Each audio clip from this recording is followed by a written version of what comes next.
Hello Capricorn, welcome dito sa iyong second week ng February reading, February 8 to 14. Shoutout sa ating mga YouTube channel members, Aurelia Yokoyama, Marnelli Dikdikan, Landring Gunay, and Randy Granada. Thank you so much for joining our YouTube membership. Sana na-appreciate nyo yung mga readings na pinopost ko para lang sa mga members. At kung gusto nyo mag-join sa ating YouTube membership, hanapin nyo lang yung join button. Tandaan nyo, kung ikaw ay member ng ating YouTube membership at nag-avail ka ng ating subscription sa ating FB page, meron po kayong discount every time na magbubook kayo ng ating mga reading services. Yan. So, join na kayo and subscribe. Maraming salamat sa mga patuloy na sumusubaybay, sumusuporta dito sa ating YouTube and FB. Regarding personal readings guys, diretso kayo sa aking FB page, mag-PM kayo doon kung mag-i-inquire kayo or magbubook. Mag-ingat sa mga fake accounts, kumakalat sa TikTok, yung mga nagpapanggap na page natin. Kapag may nag-PM sa inyo doon para manghingi or mag-offer ng kung ano-ano, hindi po ako yun. Never ko pong gagawin yun, kaya yun yung palatandaan na scammer yun. Huwag kayong magpapabiktima, ha? Merong Gemini, Libra, Aquarius dito. Taurus energy.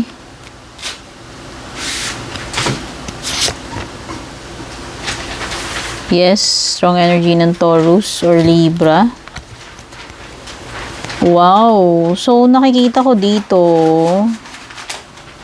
pregnant ba yung iba sa inyo or malapit ng mga anak? Or kung meron mang pregnant dyan na loved one o kapamilya. Meron din ako nakikitang divorce or hiwalayan dito, Hierophant and Queen of Swords. So nakikita ko na you are a strong person. Pwedeng marami ka ng pinagdaanan sa buhay or sa relationships. Pwedeng yung iba dito divorced or byudo or byuda. Dami nyo ng mga past experiences na mahirap na pinagdaanan pero na-survive ninyo kaya ganyan kayo ngayon kaastig, kasing tigas ni Queen of Swords. You are a very wise person kasi ang dami mo ng challenges and masasakit na pangyayari na pinagdaanan sa buhay mo. You are masyadong wise na pagdating sa buhay. Experience na, seasoned sabihin natin, no? Dami nang naranasan. So, pagdating sa career, pwedeng ganun din. Pagdating sa business, ganun din, no? Ibig sabihin, expert ka na, pro ka na, matagal ka na dyan sa career mo, sa business mo, kasi marami ka nang natutunan eh, no? Nakapag-build ka na ng iyong reputation din. Okay?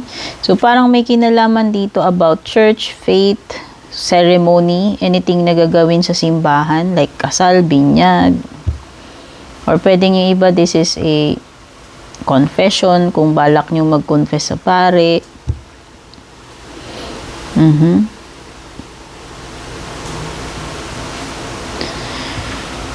Nakikita ko lang dito sa Hierophant, meron kang matututunan na malalim.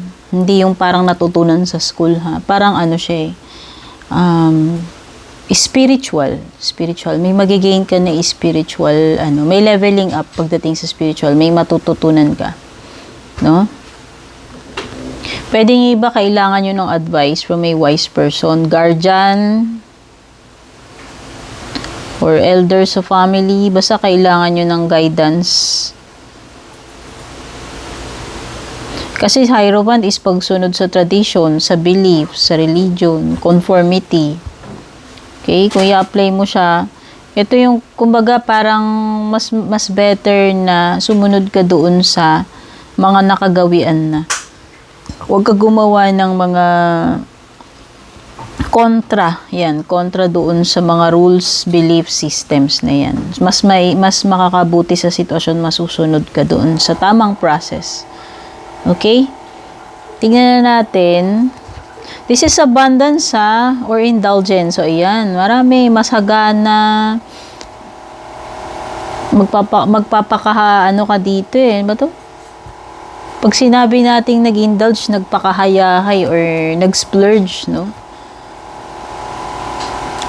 The Wheel of Fortune, expect mo na may pagbabago sa sitwasyon, Capricorn.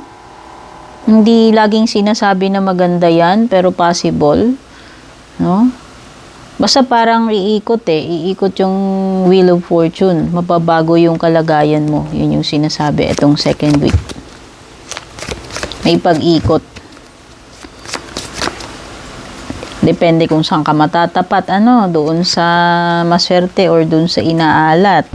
Uy, merong celebration, party, romance. Yun na nga sinasabi ko, ano ba to? Binyag, kasal, basta parang may kinalaman sa ganun May celebration. May romance din na paparating sa iyo. Hindi lang siya party and celebration. Successful outcome to your problems. So, may mga problems ka. Itong second week, mukhang masosolve mo na yung mga problema mo, Capricorn. Makakahanap ka na ng solution, no? May mga ma-unlock ka dito, may susi, no? Seek out information that will help you. Ito na nga yun, di ba sabi ko nga, pwedeng kailangan mo manghingi ng advice dito from a wise one. Ayan na nga. Ikaw maghahanap ng mga answers or magre-research ng kung ano may kailangan mo para makatulong dyan. Or better na manghingi ka ng advice sa mga experts, sa mga may alam. Tignan na natin yung love life mo.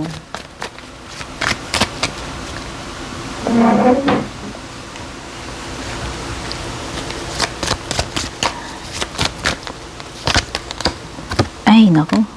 Mayroong umiiwas dito sa love life mo. Okay. So, either merong nire-reject dito or meron siya talaga yung umi-escape, umiiwas. Patakas yung energy dito. Rejection or pag-iwas. Binablock or iniiwasan. Kasi parang nagkakalabuan kayo siguro ng person mo. May cloudy judgment dito. Unbalanced, distorted, magulo. Magulo yung sitwasyon ninyo ngayon. And yung isa, pwedeng umiiwas talaga siya. Or may rejection. Okay? Ayan.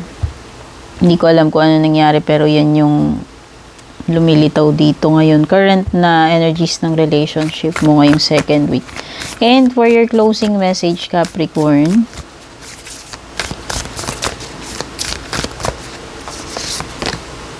High Priest, intend and create. Parang magician to, manifesting, creating.